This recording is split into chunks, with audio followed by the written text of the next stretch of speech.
नमस्कार, आपके साथ मैं हूँ नलिनी पांडे और मेरे साथ मेरे सहयोगी मयंक हैं। आज हम एक ऐसे डॉन की बात करने जा रहे हैं कि आप उसके बारे में सोचकर हैरान हो जाएंगे अगर उसकी क्राइम हिस्ट्री जानेंगे। और इसकी शुरुआत में एक डायलॉग से करना चाहती हूँ। डॉन फिल्म का एक डायलॉग आपने सुना होगा कि डॉन का इंतज़ार तो 11 मुल्कों की पुलिस कर रही है, लेकिन जिस डॉन की बात आज हम करने जा रहे हैं उसका इंतज़ार 13 राज्यों की पुलिस कर रही थी और आखिरकार वो भारत लाया जा चुका है। हम बात कर रहे हैं लॉरेंस बिश्नोई के भाई अनमोल अनमोल बिश्नोई बिश्नोई का। की, जो इंडिया आ चुका है। उस पर आगे क्या कानूनी कार्रवाई होगी इस पर तो हम बातचीत करेंगे ही, लेकिन अनमोल बिश्नोई जो बॉक्सर था और बहुत टैलेंटेड था कॉलेज में, स्कूल में, वो कैसे क्रिमिनल बन गया? टॉप स्टूडेंट से टॉप क्रिमिनल कैसे बन गया मयंक वो? देखिए, नलिनी जो है, जिस फिल्मी अंदाज ने नलिनी ने इस चर्चा की शुरुआत की, लॉरेंस बिश्नोई और उसका भाई अनमोल बिश्नोई दोनों की कहानी भी उतनी ही फिल्मी है।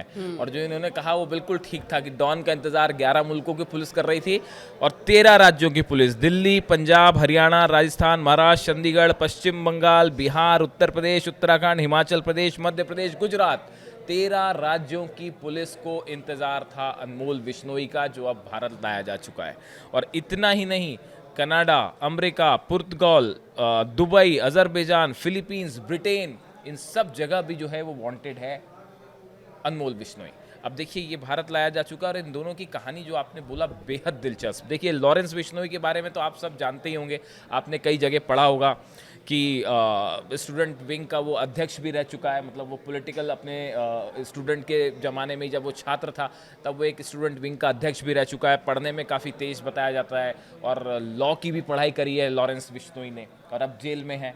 और टेशन तो क्या कहने, अभी भी जो है टेशन पूरा बरकरार है उसका।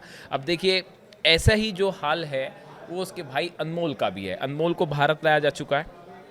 आप अगर बड़े केसेस में देखिए, पहले अनमोल के बारे में कुछ चीज़ें हैं जो शायद आप ना जानते हो। अनमोल बिश्नोई अपने स्टूडेंट लाइफ में बेहतरीन बॉक्सर था। ऐसा बताया जाता है कि वो कभी कई बॉक्सिंग, उसने चैंपियनशिप जो स्कूल के कॉलेज लेवल पे होती है उसमें जो है अच्छा खासा उसने उसका परफॉर्मेंस था और पढ़ाई में बेहद तेज था।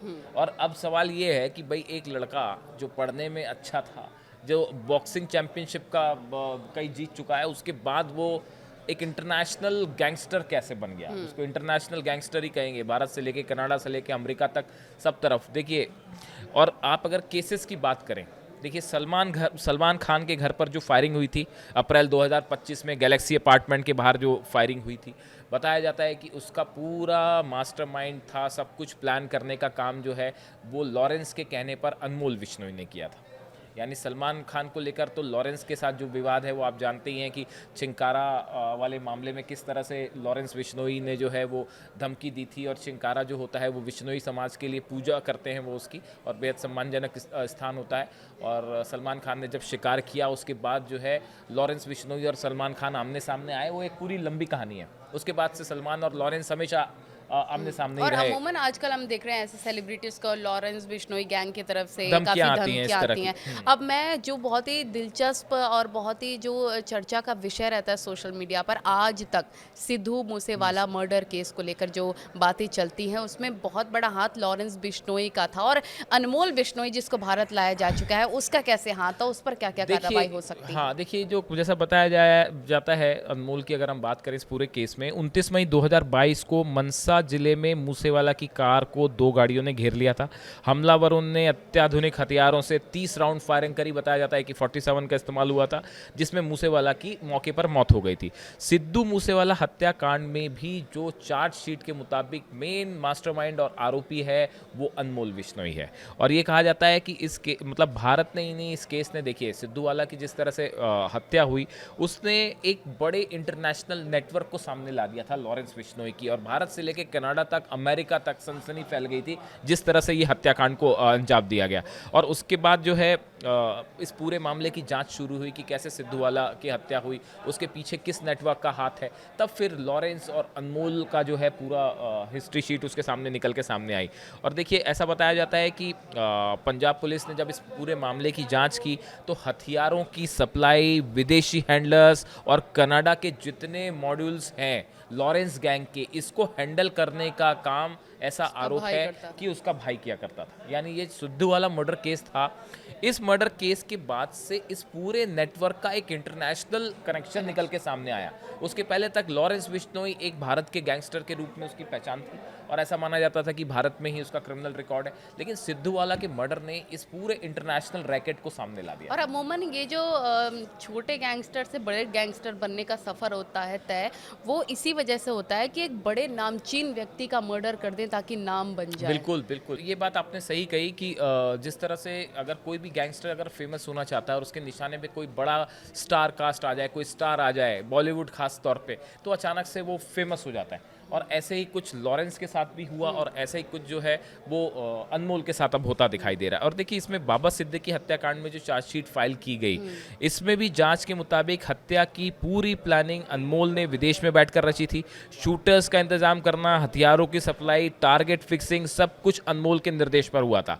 और ये कहा जाता है जैसे हुआ कि 12 अक्टूबर 2024 की रात बांद्रा के खेरवाड़ी चौक पर जो अपने ऑफिस से बाबा सिद्दीकी अपने कार में उतर रहे थे, तभी दो शूटर्स वहां अचानक आए, उन पर गोलीबारी कर दी और उनकी उसमें मौत हो जाती है। अभी किन किन केसेस को लेकर देखिए अनमोल बिश्नोई पर अभी देखिए ये कार्रवाई 3 चलेगी? बड़े केस की हमने बात की। इसके अलावा अनमोल बिश्नोई पर सिर्फ राजस्थान में 21 केस दर्ज हैं, अलग अलग जगहों में। राजस्थान में जयपुर, जोधपुर, हनुमानगढ़ और श्रीगंगानगर के थानों में 21 आपराधिक केस हैं, जिसमें ज़्यादातर फिरौती के मामले हैं, रंगदारी के, धमकी, ब्लैकमेलिंग, हत्या, ऐसे तमाम जो है इस पे ऊपर केस तो अभी दर्ज किस हैं। जेल में शिफ्ट किया अब जाएगा? देखिए ये बड़ा सवाल है। अब ये 13 राज्यों की पुलिस, हमने जैसा शुरू में बताया था कि 13 राज्यों की पुलिस जो है, महाराष्ट्र पुलिस अलग चाह रही है, गुजरात पुलिस अलग इससे डिमांड कर रही है, पंजाब पुलिस सिद्धू वाला मर्डर केस हर में जगह से इन्होंने हर जगह कुछ ना रिकॉर्ड है। कुछ तो अब किया। ये बड़ा देखने की बात है कि इनकी अनमोल की रिमांड किसको दी जाती है, किसके पास जाती है। अभी तो केस देखिए एनआईए खुद हैंडल कर रहा है,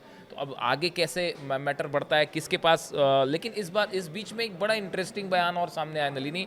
इनके भाई हैं, कज़न भाई हैं रमेश बिश्नोई, लॉरेंस और अनमोल के कज़न ब्रदर हैं रमेश बिश्नोई। ये पूरा इनका गैंग देखिए ही है रमेश क्या? बिश्नोई नहीं, रमेश बिश्नोई का इस पूरे नेटवर्क से कोई लेना देना नहीं है। वो बिश्नोई समाज के एक सदस्य हैं और उनका इनसे दोनों से लेना देना नहीं है। उन्होंने बड़ा दावा किया है, उनका कहना ये है कि अनमोल बिश्नोई एक सीधा साधा लड़का था, हमारे परिवार का सदस्य था और उसने कभी किसी क्राइम को अंजाम नहीं दिया। और इस पूरे मैटर में उसका नाम सिर्फ इसलिए आ रहा है क्योंकि उसका भाई जो है वो लॉरेंस बिश्नोई है। देखिए इन्होंने कहा, इन्होंने एक डिमांड भी किया है। तो देखिए इसके खिलाफ, अनमोल के खिलाफ क्या सबूत नहीं है कोई? अब देखिए रमेश बिश्नोई जो कह रहे हैं, आज जो मुख्य चिंता है वह यह है कि अनमोल को अगर भारत लाया जा रहा है तो उसे सुरक्षा भी दी जाए, उसकी सुरक्षा बढ़ाई जाए, क्योंकि न्यूज़ में देखा गया है कि उसके दुश्मन गैंगस्टर्स के 2-3 गुट बन गए हैं। इसलिए हमारी चिंता है कि अनमोल को कभी भी बड़ा नुकसान हो सकता है। ये उनके परिवार की तरफ से चिंता जाहिर की और गई ये है एक बड़ी कि चोट अनमोल होगी पर लॉरेंस बिश्नोई पर। हाँ हमला हो सकता है कभी भी, तो उसकी सुरक्षा बनाई जाए। इसके साथ ही उन्होंने कहा कि